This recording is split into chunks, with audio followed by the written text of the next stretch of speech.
আসসালামু আলাইকুম। এখন জানিয়ে দেব বাংলাদেশ ও বিশ্বের আলোচিত সংবাদের শিরোনাম। গ্রেফতার আতঙ্কে পোল্যান্ড সফর বাতিল করলেন নেতানিয়াহু।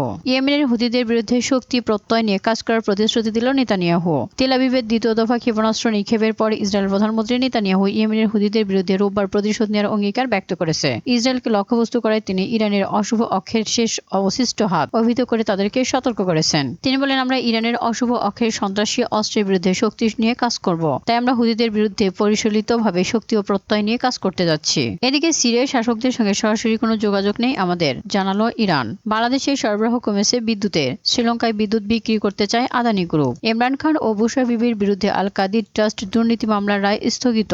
এখন পর্যন্ত পুতিন ও ট্রাম্পের বৈঠকের আয়োজনের জন্য কোনো বাস্তব তাগিদ নেই, বলল ক্রেমলিনের মুখপাত্র। বাংলাদেশের দুর্নীতির অভিযোগে টিউলিপ সিদ্দিকীকে জিজ্ঞাসাবাদ করল যুক্তরাজ্যের কর্মকর্তারা। দেশে দেশে নৈরাজ্য সৃষ্টি আমেরিকার পরিকল্পনা, বলেন আয়াতুল্লাহ আলী খামেনি।